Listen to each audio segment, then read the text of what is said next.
everyone. Judicial Watch President Tom Fitton here with our weekly update on social media. Thank you as always for joining us this week. I'm giving you this report from an undisclosed location, doing Judicial Watch's work in the Lord's business, as I like to think. I'm glad to be here with you again this week. A lot of new lawsuits coming out from Judicial Watch, so many that I have trouble keeping up with our own lawsuits. So I'll talk about that. The misuse of the Marines by President Biden for political purposes, a Hunter Biden gun scandal update with some really interesting materials from the Secret Service, plus new documents about looks like an effort to keep quiet certain concerns about the COVID vaccine, a transnational effort by the new records, or at least by the account of the new records that we've been able to obtain through a lawsuit. First up, of course, is the breaking news that evidently, and I'm kind of reading headlines almost as we speak, that there was another shoot down of a vehicle, I think in Alaskan waters. It looks like it was probably another Chinese spy vehicle, or at least that's the rampant speculation. But it highlights the escalation of the threat from China, the brazen escalation, that was ignored by President Biden at his State of the Union, which had a vague pushback on China, but nothing terribly explicit. So, this soft on China, the soft on the Chinese communist approach is certainly endemic, typically from the left side of the political spectrum. But to be clear, many Main Street Republicans are a bit nervous about highlighting the strategic threat of China because of the corporate investment that there is in China, and the fact that we now rely on China for so much of our consumer goods and other goods that are quite important to our industrial base and sometimes even our defense industry. And on top of that, as I've highlighted before, we have the issue of a compromised president who, through his, I think the evidence is his, but certainly his son's business dealings with China while he was vice president and after he was vice president, while he was in private sector, have compromised him. The Judicial Watch has highlighted how Hunter went to China at least 5 times on Air Force Two with Joe Biden. And so I can't imagine this isn't part of the calculation when China is figuring out what to do vis-a-vis the United States. We think, I'm just gaming out what the Chinese communists might be thinking. Well, Joe's on the take, so we've got him over a barrel, so let's push, because he knows what we know about him. And so I think that's placed our national security at risk. Judicial Watch has launched a series of FOIAs on the Chinese balloon scandal. And of course, you have the subsequent dishonesty by the Biden administration and the media by falsely suggesting initially that this, quote, happened under Trump, when in fact there's little to no information that at least the civilians who were running the defense of our country under Trump were made aware of this. So I don't even believe anything this administration is saying with respect to Trump, but FOIAs will help, I think, elucidate or disclose what the truth is about this. But in the meantime, we face this increasing threat from China, and which we invited an escalation from in refusing to shoot down the balloon that traversed our country for the better part of a week. By all accounts, now a 200-foot tall balloon. So think of a balloon that's 20 stories tall with a payload the size of a small jet airliner. Inexcusable that we hadn't taken action. And I'm highlighting this issue because I think there is a connection between Biden's corruption and the Chinese provocations. And I think the same goes for the invasion of Ukraine. And I'm going to say it again and again and again, because I guarantee you aren't hearing this from the mainstream media or other folks who follow these stories closely. So once again, Judicial Watch taking the lead in investigating the issue of malign Chinese activities here in the United States, and specifically with respect to Joe Biden and his administration. Also, there's more breaking news about the fact, I guess, the Justice Department found more classified documents in the home of Vice President Pence. And of course, I'm sure the Biden administration is quite happy at that, because it provides additional distraction from the fact that he had classified records not only from his time as vice president, but from his time as senator, which is most legally significant. As I've highlighted for you before, my understanding of the law, and because informed by a case Judicial Watch lost, that typically documents that are classified or had been classified but are in the custody of a president, or frankly under the law of vice president, after they leave office, should be treated as personal records. So when you hear the media saying they found classified materials, that's a legal conclusion that I think needs to be tested. And of course, there's continued harassment of Mike Pence as well from the Biden Justice Department, where they reportedly has issued a subpoena to him as it relates to January 6th. And this is, in my view, another instance of or further confirmation that the Justice Department has been thoroughly politicized, and essentially you have one party misusing the grand jury process and the Justice Department's powers and authorities to target their political opposition. One party investigating another over one party disputing the election of the winning candidate. Just an incredible third world authoritarian approach to the rule of law. And I tell you, we've got to deal with this directly, in the sense that if the House Republicans do anything, it must be to hold the Justice Department accountable for their decision to use their awesome powers, meaning really significant powers, to target their political opposition, including the vice president, the former vice president of the United States, Mike Pence, who by all accounts is considering running for president. So there are now two candidates, presumptively. One is a candidate, President Trump, and now Mike Pence has been targeted, and he's likely to run, by the Justice Department over their involvement in the debate about Biden's election. Just core First Amendment speech. And so we've been exposing some of that, and obviously we were prepared to pursue further the Justice Department's decision-making in terms of harassing President Trump and Vice President Pence over documents while protecting Joe. So this scandal just continues. And my fear is the House Republicans really don't know what to do about it. And so Judicial Watch is just going to provide the leadership. That's all we can do. And because there's a political side to this that you should be aware of for Republicans, because some Republicans don't want Trump to be the nominee. So they're not all too excited about taking on the Justice Department, because the Justice Department may be doing some of their dirty work for them. They don't mind Trump is under the gun here. But to me, this is a rule of law issue. It's not about politics.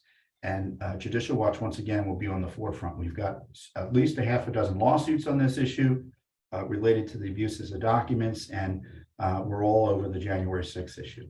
And before I move away from January 6th, I want to highlight that Judicial Watch has ongoing litigation to gain access to the 14,000 hours of video that the Pelosi Congress had been hiding, and the 270 emails that the Pelosi Congress had been hiding about January 6th. Now, it's no longer the Pelosi Congress, it's now the McCarthy Congress. When is Speaker McCarthy going to release the videos? When is he going to release the emails? When is he going to acknowledge under the law, as we allege, and I think he should, that the public has a legal right to know about these videos and gain access to them, and about these emails? And the emails largely are about the communications of U.S. Capitol Police and their political overseers, the police board and the Capitol, about the January 6th disturbance. Why are they hiding this material? I can guarantee you, if it was helpful to their cause, that January 6th rump committee would have been out there releasing it. So it's now well over a month since Speaker McCarthy's been Speaker, and he needs to deal with this immediately, in my view. I mean, people are being punished still for questioning, as I highlighted, Biden's election. And They used the January 6th disturbance as a pretext to do all sorts of abusive investigations. So the full truth about that needs to be exposed as soon as possible, so the American people can have a fuller context as to who did what and how things happened on January 6th. If indeed it's as important as the left media tells us it is, we certainly shouldn't be the only one asking for all the videos to be released, don't you think? So next up is, speaking of the Bidens, again, Judicial Watch is doing the heavy lifting that Congress too often has failed to do, and maybe will finally start doing. There was a scandal I've highlighted for you recently about Hunter Biden's gun. Supposedly his then girlfriend, the widow of his brother, took a gun, was mad at Hunter about something, and took Hunter's gun and threw it in a trash container or a dumpster near a school, and I think it was recovered. And the reporting out of Politico and the Blaze is that federal law enforcement went to the store where Hunter purchased the gun and vacuumed up the records. Now, they had no real business doing that other than to provide political cover for Hunter. So Judicial Watch sued for such records, and we got the runaround. They first said they didn't have records, and then they said, oh, well, maybe we do have records and we can release them to you. Well, we finally got the records. And they're very interesting because they show the Secret Service working to carefully deny that they were involved, while officials were debating in the background, well, maybe we were involved. Did anyone ask us to do a favor here? So you've got this understanding that maybe something informal was done, while the Secret Service is denying to the media that they, quote, have no records about it. In fact, we found documents that was, I think we found, how many documents did we get? I think it was 487 pages of records from the Secret Service. And the records show that agency officials discussed media reports about the alleged involvement of the Secret Service, with one of the agents or officials finding it, quote, odd that the Secret Service was involved in the investigation when Joe and Hunter Biden were not receiving Secret Service protection at the time. Another Judicial Watch another Secret Service official responds, well, maybe we were asked for a favor. Well, isn't that curious? The records show the agency also alerted the Biden White House and crafted, as I said, a careful public statement, insisting that it, quote, had no involvement in this alleged incident and refusing to provide any additional certification or clarification to media inquiries. On October 29, 2020, a person whose name is redacted emails a Secret Service official in the Protective Intelligence and Assessment Division of the Secret Service with a link to a Blaze article published earlier that day, reporting that Hallie Biden had taken a handgun owned by Hunter in October 2018 and threw it into a supermarket trash bin. The official then forwards the article to another official in the PID, this Secret Service agency. The official whose name is redacted later comments in this chain, oh dear. After being forwarded the same Blaze article, another official tells his colleagues, as I described earlier, it's kind of odd that we were involved in the missing gun investigation when neither Hunter or Joe were even receiving Secret Service protection at the time. Another official replies, maybe we were asked for a favor. So here their instinct isn't, oh, this is obviously false, we would never do something like this. It's like, well, how did we do something like this? Maybe it was an informal process. And so the rest of the documents show, or the other parts of the document disclosure show, that the Secret Service crafted a statement, as I said, that was very cribbed in my view. So according to Politico, in his email communications, the reporter tells the Secret Service that agents visited the store and asked to take possession of the paperwork Hunter had filled out to purchase a gun there. The FBI also had some involvement in the investigation. And then the communications office then drafts and distributes internally a proposed response labeled, draft, pre-decisional draft. And by putting it like that, they evidently were trying to keep it away from prying eyes because it's hard to get documents that are labeled pre-decisional. The resident agent in charge of the Wilmington resident office reported that all agents in his office denied any involvement. The political reporter refused to provide any details on the source of the information or that he was in possession of any official document where we were identified. The statement has been drafted to address any implication that anyone from the service was involved in this incident. And this is the statement. U.S. Secret Service records confirm that the agency did not provide protection to any member of the Biden family in 2018, and that the Secret Service had no involvement in this alleged incident. And then they sent that along to the White House. And then after receiving the statement, the reporter writes, hey, just to clarify, did the Secret Service agents ever visit that gun store and request records related to Hunter Biden? And this is the kicker. A Secret Service official whose name is redacted replies, Ben, to reiterate, the Secret Service had no involvement in this alleged incident. So rather than saying no, they use that odd construct. Don't you agree? So I don't know if this kind of clarifies or even answers the question. Certainly, it suggests that you can have informal roles in this type of investigation. And then the Secret Service can say, well, there are no records. Well, that's not inconsistent, isn't it? And so I believe Hunter on this, because in Hunter's text messages has reported, this is what he says. And this was reported in the Daily Mail. She stole the gun out of my trunk lockbox and threw it in a garbage can full to the top at Jansen's, which I guess is the store. Then she told me it was my problem to deal with. Then when the police, the FBI, the Secret Service came on the scene, she said she took it from me because she was scared I would harm myself due to my drug use, a drug and alcohol problem in our volatile relationship, and that she was afraid for the kids. Well, did the Secret Service do that? I think there's a lot more here to the story. And I said, Hunter may have had his drug and alcohol problems, but he isn't dumb. And I guarantee you, he knew what he was talking about when he meant the FBI and the Secret Service. So certainly, Politico didn't back off from the story. They reported it out. Hunter has these separate text messages suggesting something like that happened. And then the Secret Service has its own document problems. Remember, they were confused about whether there were any documents in response to this case. And then they have this careful denial.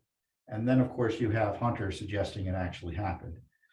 So there's nothing here that suggests that the Secret Service, or I shouldn't say, it remains to be seen what is the nature of the Secret Service's role here. And there's nothing here, in my view, that would rule it out necessarily. So I don't think we're going to get any more documents about this, and we may fight with some of the redactions here.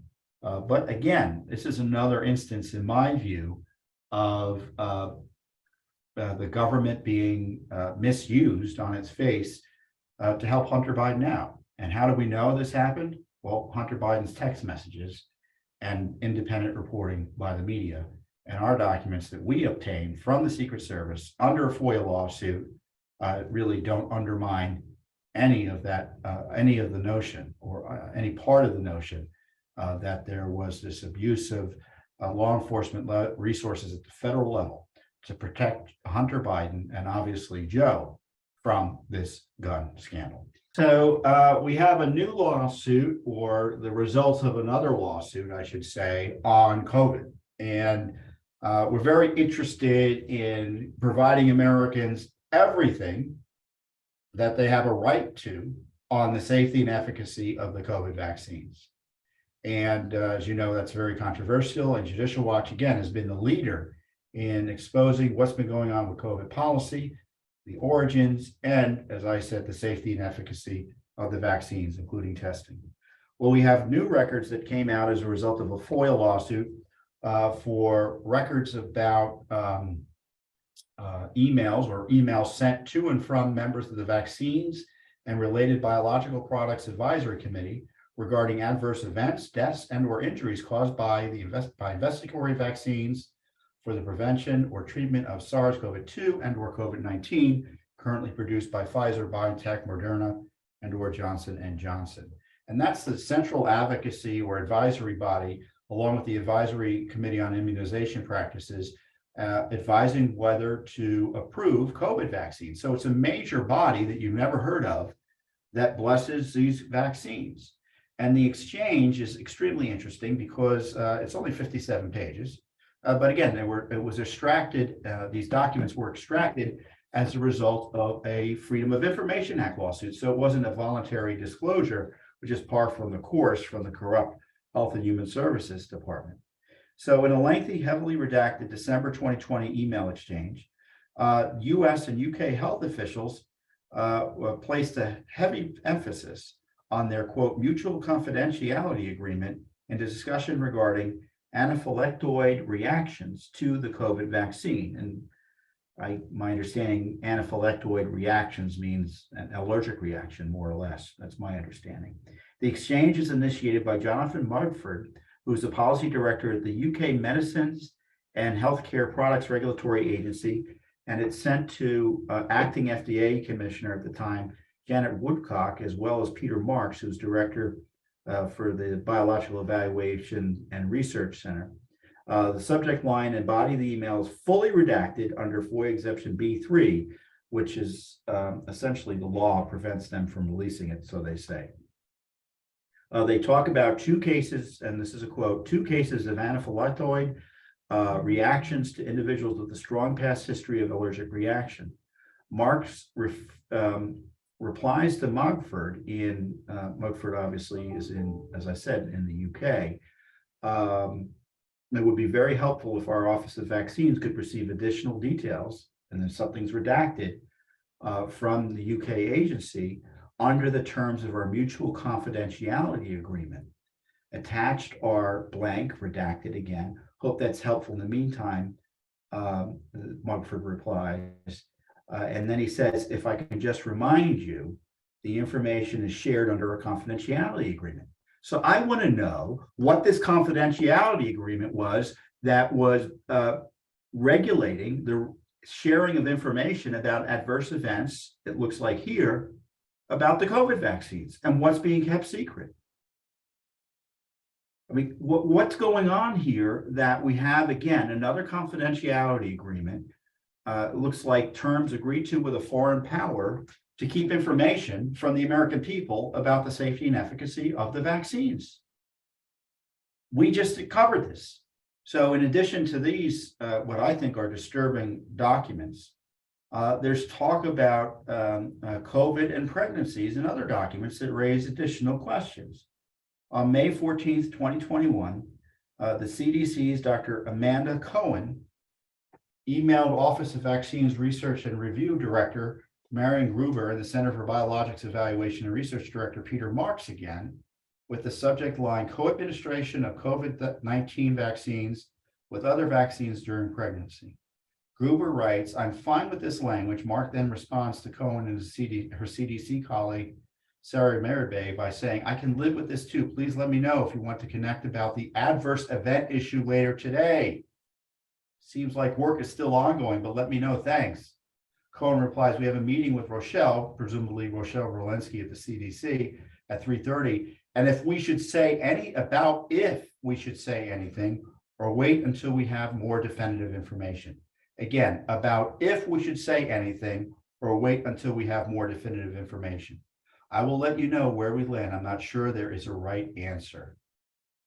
So where did they land? Did we get all the information they had about these potential adverse events, it looks like, related to pregnancy and the COVID vaccines? And it looks to me like they were willing, which is scandalous, to hide information that I think should have been released as soon as practical. And again, it took a lawsuit for the Biden administration, a federal lawsuit for the Biden administration to hand over, albeit heavily redacted, information regarding the safety of the COVID vaccines that the public has every right to know about.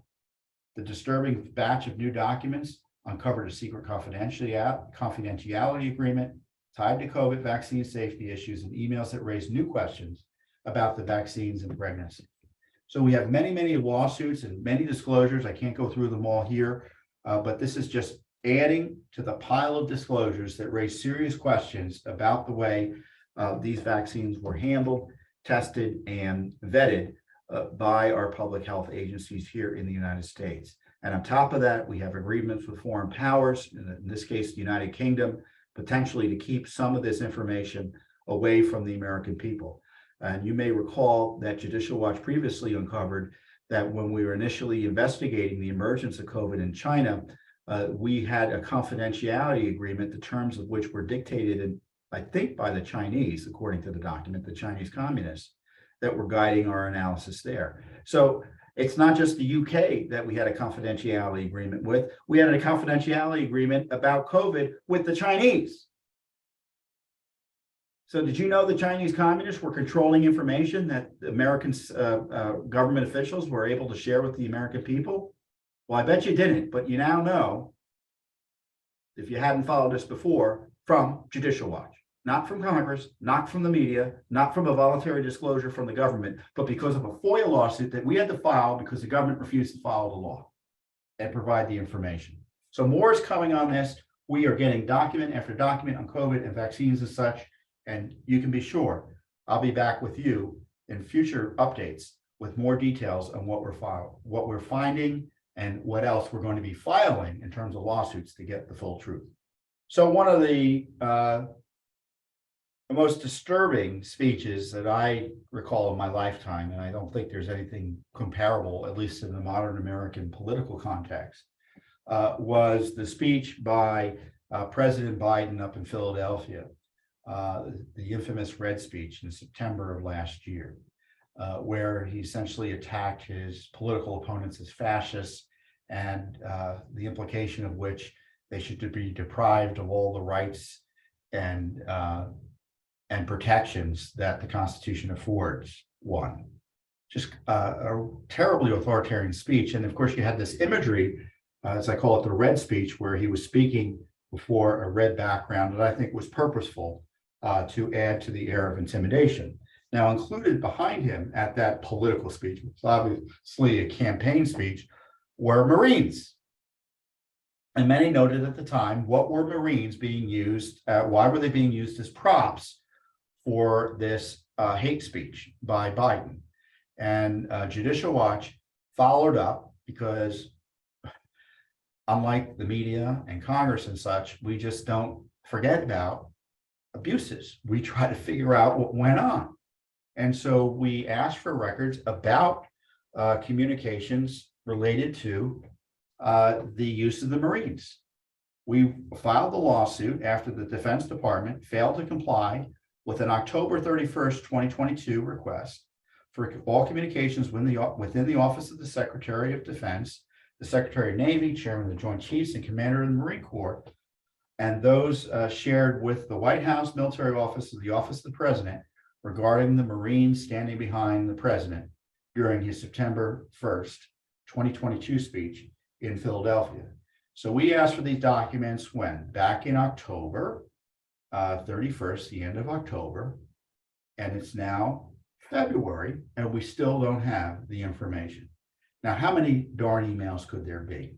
So they know where it is. They know it's easily gettable, but they've refused to turn it over.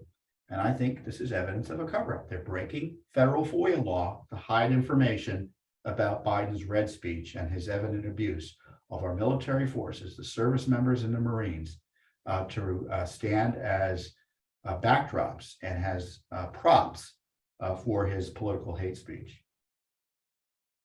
Biden's infamous, and as I noted, Biden's infamous Red speech painted a target on Trump and tens of millions of Americans for political suppression and worse. And on top of that, you have, as I said, the Pentagon violating federal law by hiding records about Biden's misuse of our military in his attempt to intimidate Americans.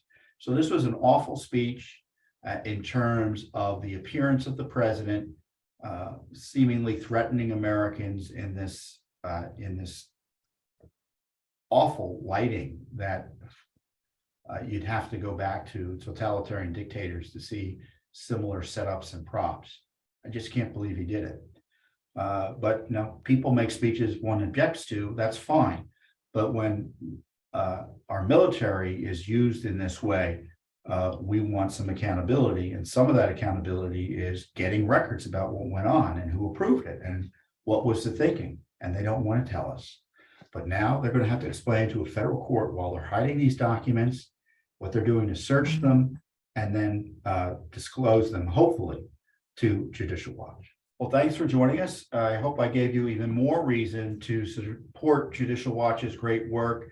The only reason we're able to do these investigations and sue the federal government and beat them in court is because of your support and the support of millions of Americans like you.